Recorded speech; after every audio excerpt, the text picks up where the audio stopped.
ಓಂ ಶ್ರೀ ಗುರು ರಾಘವೇಂದ್ರಾಯ ನಮಃ. ಎಲ್ಲರಿಗೂ ಕೂಡ ರಾಯರ ಮಹಿಮೆ ಯೂಟ್ಯೂಬ್ ಚಾನಲ್ಗೆ ಸ್ವಾಗತ. ಹಾಗೆ ಇನ್ನೂ ಚಾನಲ್ನ ಸಬ್ಸ್ಕ್ರೈಬ್ ಮಾಡಿಕೊಂಡಿಲ್ಲ ಅಂದರೆ ದಯವಿಟ್ಟು ಸಬ್ಸ್ಕ್ರೈಬ್ ಮಾಡಿಕೊಳ್ಳಿ. ಈ ವಿಡಿಯೋಗೊಂದು ಲೈಕ್ ಮಾಡಿ.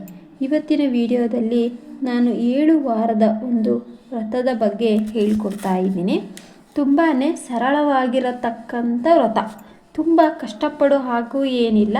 ಈ ವ್ರತನೂ ನೀವು ಶ್ರದ್ಧೆ, ನಿಷ್ಠೆ, ನಂಬಿಕೆಯಿಂದ ಮಾಡಿದ್ದೆ ಅಲ್ಲಿ ಈ ವ್ರತ ಮುಗಿಯೋ ಅಷ್ಟರಲ್ಲಿ ನಿಮ್ಮ ಕಷ್ಟಗಳು ಪರಿಹಾರ ಆಗುತ್ತೆ. ಯಾರಿಗೆಲ್ಲ ಇನ್ನೂ ನಿಮ್ಮ ಸಮಸ್ಯೆಗೆ ಪರಿಹಾರ ಸಿಕ್ಕಿಲ್ಲ ಅಂಥವರು ಖಂಡಿತವಾಗಲೂ ಈ ವ್ರತನ ಕೈಗೊಳ್ಳಿ. ರಾಯರ ಹತ್ರ ಸಂಕಲ್ಪ ಮಾಡಿಕೊಂಡು 7 ವಾರ ಶ್ರದ್ಧಾನಿಷ್ಠ ಭಕ್ತಿ ಅಂತ ಮಾಡಿಕೊಂಡು ಖಂಡಿತವಾಗಿ ನಿಮ್ಮ ಕಷ್ಟಗಳೆಲ್ಲ ಪರಿಹಾರ ಆಗಿ ನಿಮಗೆ ಒಳ್ಳೆಯ ದಿನ ಬರುತ್ತೆ. ತುಂಬಾ ಸರಳವಾಗಿರತಕ್ಕಂಥ ವ್ರತ. ಅದನ್ನು ಹೇಗೆ ಮಾಡೋದು ಅಂತ ಹೇಳಿ ಇವಾಗ ನೋಡ್ಕೊಳ್ಳೋಣ. ಈ ವ್ರತನ ಶುರು ಮಾಡಬೇಕಾಗಿರೋದು ನೀವು ಗುರುವಾರ, ಪ್ರತಿ 7 ಗುರುವಾರ ಅಷ್ಟೇ ಮಧ್ಯದಲ್ಲಿ ಮಾಡಬೇಕಂತ ಡೌಟ್ ಇರುತ್ತೆ ಕೆಲವರಿಗೆ. ಇಲ್ಲ, ಗುರುವಾರ ಮಾತ್ರ ಮಾಡಬೇಕು. 7 ಗುರುವಾರ ನೀವು ಮಧ್ಯದಲ್ಲಿ ಯಾವುದಾದ್ರೂ ಸೂತಕ ಬಂತು ಅಂತ ಅಂದರೆ ಅಷ್ಟು ದಿನ ನೀವು ಬಿಟ್ಟು ಗುರುವಾರ ದಿನ ಏನಾದರೂ ಬಂತು ಅಂತ ಅಂದರೆ ಆ ಗುರುವಾರಕ್ಕೆ ಸ್ಕಿಪ್ ಮಾಡಿ ನೆಕ್ಸ್ಟ್ ಗುರುವಾರ ಕಂಟಿನ್ಯೂಷನ್ ಮತ್ತು ತಗೊಳ್ಳಿ. ಈಗ 3 ವಾರ ಮಾಡ್ತೀರಾ, 3 ಗುರುವಾರ ಮಾಡ್ತೀರಾ, 4ನೇ ಗುರುವಾರ ನಿಮಗೆ ಮಾಡೋಕ್ಕೆ ಆಗಲ್ಲ, ಆ ದಿನ ಬಿಟ್ಟು ಇನ್ನು 5ನೇ ಗುರುವಾರ ಮಾಡ್ತೀರಲ್ಲ ಅಲ್ಲಿಗೆ 4ನೇ ವಾರ ಅಂತ ಹೇಳಿ ತಗೊಳ್ಳಿ. ಬೇರೆ ಬೇರೆ ಕಾರಣಕ್ಕೆಲ್ಲ ಸ್ಕಿಪ್ ಮಾಡೋಕ್ಕೆ ಹೋಗಬೇಡಿ. ಆ ರೀತಿ ಮಾಡಬಾರ್ದು. ನಿಮಗೆ ಸೂತಕ ಅಂತ ಬಂತು ಅಂತ ಅಂದರೆ ಮಾತ್ರ ಸ್ಕಿಪ್ ಮಾಡಿಕೊಳ್ಳಿ ಅಷ್ಟೇ. ಮೊದಲನೇದಾಗಿ ನಾವು ವ್ರತ ಮಾಡೋಕ್ಕೆ ಬೇಕಾಗಿರತಕ್ಕಂಥದ್ದು ಒಂದು ರಾಯರ ಫೋಟೋ ಅಥವಾ ವಿಗ್ರಹ, ಎರಡರೊಳಗೆ ಯಾವುದಾದ್ರೂ ಒಂದು ಆಗುತ್ತೆ. ಆದಷ್ಟು ರಾಯರ ಹಿಂದುಗಡೆ ಕಾಮಧೇನು ಇರುತ್ತಲ್ವ, ಈಗ ನಾನು ಏನು ಫೋಟೋ ತೋರಿಸ್ತಾ ಇದ್ದೀನಿ ಆ ಫೋಟೋದಲ್ಲೂ ಅಷ್ಟೇ ಕಾಮಧೇನು ಇದೇ ಆ ರೀತಿ ಫೋಟೋ ತಗೊಳ್ಳಿ. ಅಥವಾ ನೀವು ವಿಗ್ರಹ ತಗೊಳ್ತೀನಿ ಅಂದರೂ ಅದರಲ್ಲೂ ಕೂಡ ಕಾಮಧೇನು ಇರ್ತಕ್ಕಂಥ ವಿಗ್ರಹನ ತಗೊಳ್ಳಿ. ಇದು ಹೊಸದಾಗಿ ಯಾರು ಫೋಟೋ ತಗೋಬೇಕು ಅಂತ ಇದ್ದೀರಾ ಅವರಿಗೆ ಹೇಳ್ತಾ ಇರತಕ್ಕಂಥದ್ದು.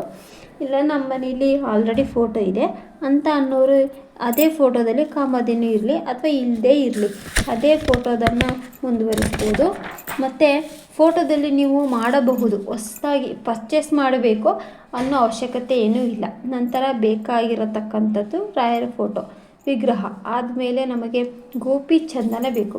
ಗೋಪಿ ಚಂದನ ಆದಮೇಲೆ ತುಳಸಿ ಬೇಕು, ಜೊತೆಗೆ ತುಪ್ಪ ಬೇಕು. ಇಷ್ಟನ್ನು ನಾವು ರೆಡಿ ಮಾಡಿ ಇಟ್ಕೊಂಡಿರಬೇಕು. ಇಷ್ಟನ್ನು ನೀವು ಶುದ್ಧವಾಗಿಯೇ ತಗೊಳ್ಬೇಕು. ಈಗ ತುಪ್ಪ ಎಲ್ಲ ತಗೊಳ್ತಿದ್ದೀರಾ ಅಂತ ಅಂದರೆ ಮನೆಯಲ್ಲಿ ಯೂಸ್ ಮಾಡಿರತಕ್ಕಂಥ ತುಪ್ಪ ತಗೋಬಾರ್ದು, ಹೊಸದನ್ನೇ ತಗೊಳ್ಳಿ. ವ್ರತಕ್ಕೆ ಅಂತ ಎತ್ತಿ ಸಪ್ರೇಟಾಗಿ ಇಟ್ಬಿಡಿ. ಈ ವ್ರತಕ್ಕೆ ಸಂಬಂಧಪಟ್ಟಿದ್ದು ಏನೇ ವಸ್ತುಗಳಾಗಿರ್ಬೋದು ನೀವು ಬೇಕಾದರೆ ಆನ್ಲೈನಲ್ಲಿ ಕೂಡ ಪರ್ಚೇಸ್ ಮಾಡ್ಕೊಳ್ಬಹುದು. ಇವಾಗ ಹೇಗೆ ಮಾಡೋದು ಅಂತ ಹೇಳಿ ನೋಡ್ಕೊಳ್ಳೋಣ. ಆಮೇಲೆ ಇನ್ನೊಂದು ಮೇನ್ ಬೇಕಾಗಿರೋವಂಥದ್ದು ರಾಯರಿಗೆ ತುಳಸಿ ಮಾಲೆಯನ್ನು ಹಾಕಿ, ತುಳಸಿ ಮಾಲೆ ಹಾಕೋದು ರಾಯರಿಗೆ ತುಂಬಾ ಶ್ರೇಷ್ಠ. ನೀವು ಪ್ರತಿದಿನ ಒಂದು ತುಳಸಿ ಮಾಲೆ ಹಾಕಿಬಿಟ್ಟು ಒಂದೇ ಒಂದು ತುಳಸಿ ಇಟ್ಟು ಪೂಜೆ ಮಾಡಿದರೆ ತುಂಬಾ ಒಳ್ಳೆಯದಾಗುತ್ತೆ. ಹಾಗಾಗಿ ಯಾವಾಗಲೂ ರಾಯರ ಫೋಟೋದಲ್ಲಿ ಒಂದು ತುಳಸಿ ಮಾಲೆ ಇರಲಿ. ನಾನು ಕೂಡ ಯಾವಾಗಲೂ ತುಳಸಿ ಮಾಲೆನ ಹಾಕಿರ್ತೀನಿ. ತುಳಸಿ ಮಾಲೆ ಹಾಕಲಿಕ್ಕೆ ಇನ್ನೊಂದು ಜಪ ಮಾಡಲಿಕ್ಕೆ ಯೂಸ್ ಮಾಡತಕ್ಕಂಥದ್ದು ತುಳಸಿ ಮಾಲೆ ಯೂಸ್ ಮಾಡಿ 108 ಮಣಿಗಳು ಇರುತ್ತೆ. ಅದರಲ್ಲಿ ನೀವು 108 ಬಾರಿ ರಾಯರ ನಾಮ ಜಪ ಮಾಡೋದಕ್ಕೆ ತುಂಬಾ ಈಸಿ ಆಗುತ್ತೆ.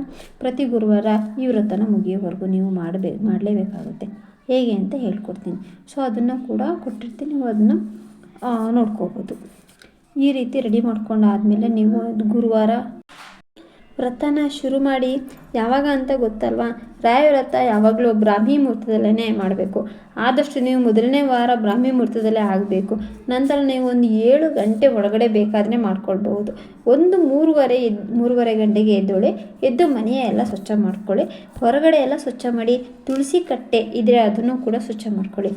ಎಲ್ಲಾದರೂ ರೆಡಿ ಮಾಡಿಕೊಂಡು ಸ್ನಾನ ಮಾಡಿಕೊಂಡು ದೇವ್ರ ಮನೆ ಎಲ್ಲ ಸ್ವಚ್ಛ ಮಾಡಿಕೊಂಡು ರೆಡಿ ಆಗಿಬಿಡಿ. ಇನ್ನು ನೆಕ್ಸ್ಟ್ ರಾಯರ ಫೋಟೋ ಇಡೋದಕ್ಕೆ ಒಂದು ಮಣೆ ಬೇಕಾಗುತ್ತೆ. ಒಂದು ಮಣೆ ಇಡಿ. ಆ ಮಣೆ ಮೇಲೆ ಒಂದು ರಂಗೋಲಿ ಹಾಕಿಬಿಟ್ಟು ಅದರ ಮೇಲೆ ರಾಯರ ಫೋಟೋನ ಇಡ್ಬೋದು. ನಾನಿಲ್ಲಿ ರಾಯರ ಫೋಟೋದಲ್ಲಿ ಒಂದು ತುಳಸಿ ಮಣಿ ಏನು ಹಾಕಿದೆ ನಿಮಗೆ ನೀಟಾಗಿ ಕಾಣಿಸ್ತಾ ಇದೆ. ಆ ಥರ ಒಂದು ತುಳಸಿ ಮಣಿನ ತೊಗೊಳ್ಬೇಕಾಗುತ್ತೆ. ನೀವು ರಾಯರ ಫೋಟೋ ಎಲ್ಲ ಸ್ವಚ್ಛ ಮಾಡ್ಕೊಂಡಾದಮೇಲೆ ಆ ತುಳಸಿ ಮಣಿ ಹಾಕ್ಬಿಟ್ಟು ಈ ರೀತಿ ನಾನು ಯಾವ ಥರ ಅಲಂಕಾರ ಮಾಡಿರೋದು ತೋರಿಸ್ತಿದ್ದೀನಿ. ಈ ದಿನ ಅಲ್ವಾ ಆ ರೀತಿ ಬೇಕಾದರೂ ಮಾಡ್ಕೊಳ್ಬೋದು. ಅಥವಾ ದೊಡ್ಡದಾಗಿ ನೀವು ಹಾರ ಹಾಕ್ತೀನಿ ಅಂತ ಅಂದರೆ ಆ ರೀತಿ ಬೇಕಾದರೂ ಮಾಡ್ಕೊಳ್ಬೋದು. ನಾನು ಪ್ರತಿ ವಾರ ಮಾಡೋದನ್ನು ಇಲ್ಲಿ ವೀಡಿಯೋನ ಹಾಕ್ತಾ ಇರ್ತೀನಿ. ನಾನು ಹಂಗೆ ಅಲಂಕಾರ ಮಾಡಿರ್ತೀನಿ ಅಂತ ನೀವು ನೋಡ್ತಾ ಇರ್ತೀರ. ರೆಗ್ಯುಲರ್ ಫಾಲೋವರ್ಸ್ ಆಗಿದ್ದರೆ ಸೊ ಅದೇ ರೀತಿ ಥರ ನೀವು ಮಾಡ್ಕೊಳ್ಬೋದು. ನಂತರ ಗೋಪಿಚಂದನ ಗೋಪಿಚಂದನ ಇಟ್ಟು ಆದಮೇಲೆ ತುಳಸಿ ಏನು ನೀವು ತೊಗೊಂಡು ಬರ್ತಿರ್ತೀರ, ಯಾವ್ಯಾವ ಹೂ ಆಗುತ್ತೆ ಅಂತ ಹೇಳಿ ನಿಮಗೆ ಗೊತ್ತು. ಮಲ್ಲಿಗೆ ಹೂವು ಆಗಿರ್ಬೋದು ಅಥವಾ ತುಳಸಿ ಮತ್ತು ಇನ್ನೊಂದು ಪಿಂಕ್ ಕಲರ್ ಕಣಿಗ್ಲೆ ಬರುತ್ತಲ್ವ, ಅದು ಯಾವುದು ಬೇಕಾದ್ರೂ ಅಷ್ಟರಲ್ಲಿ ತಗೊಂಡಿದ್ದೀನಿ. ತುಳಸಿನೇ ಅನ್ನೋ ಬಂದರೆ ಅಂಥದ್ದು ರಾಯರಿಗೆ ತುಳಸಿನೇ ಇಷ್ಟ ಅಲ್ವಾ, ಅವರಿಗೆ ತುಳಸಿ ಹಾಕೋದ್ರಿಂದನೇ ಶ್ರೇಷ್ಠ.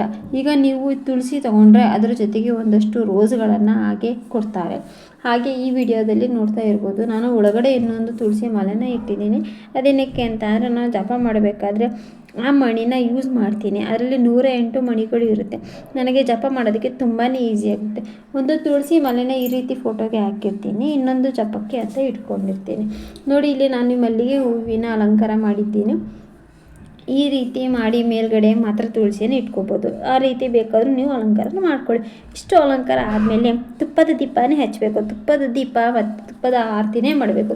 ಗೋಪಿಚಂದನೂ ಕೂಡ ನೋಡಿ, ಇಲ್ಲಿ ರಾಯರ ಎಡಭಾಗದಲ್ಲಿ ಕಾಣಿಸ್ತಾ ಇದೆಯಲ್ವ ಗೋಪಿಚಂದನ, ಒಂದು ಚಿಕ್ಕ ಬೌಲ್ನಲ್ಲಿ ಹಾಕಿ ಇಟ್ಕೊಂಡಿರ್ತೀನಿ. ಆ ರೀತಿ ಅದನ್ನು ತೊಗೊಳ್ಳಿ. ಅಥವಾ ಪೌಡ್ರ್ ಥರ ಬರುತ್ತೆ, ನಾನು ಲಿಂಕ್ ಆ ಥರನೂ ನೀವು ಅಂಗಡೀಲಿ ಸಿಗುತ್ತೆ, ಅದನ್ನು ಕೂಡ ತೊಗೋಬೋದು. ಅಂಗಡೀಲಿ ತುಂಬ ಹುಡುಕಿ ನಾನು ತೊಗೊಂಡು ಬಂದಿದ್ದೆ. ನಾನು 4-5 ಕೇಳಾದ್ಮೇಲೆ ಅದು ಸಿಕ್ತು. ತುಂಬ ರೇರ್ ಆಗಿ ಸಿಗುತ್ತೆ. ಸೊ ನೀವು ಆನ್ಲೈನಲ್ಲಿ ಕೂಡ ಪರ್ಚೇಸ್ ಮಾಡ್ಬೋದು.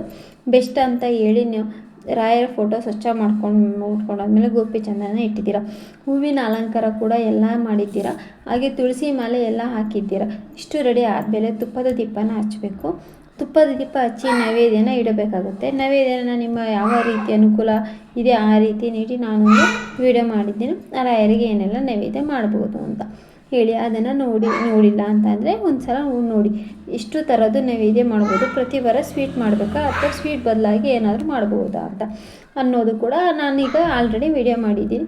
ನಿಮಗೆ ಗೊತ್ತಾಗಲಿಲ್ಲ ಅಂದರೆ ಆ ಲಿಂಕ್ ಕೂಡ ಡಿಸ್ಕ್ರಿಪ್ಷನ್ ಮಾಡಿ ಕೊಡ್ತೀನಿ, ಬೇಕು ಅಂತಂದರೆ ಕಮೆಂಟ್ ಮಾಡಿ ತಿಳಿಸಿ.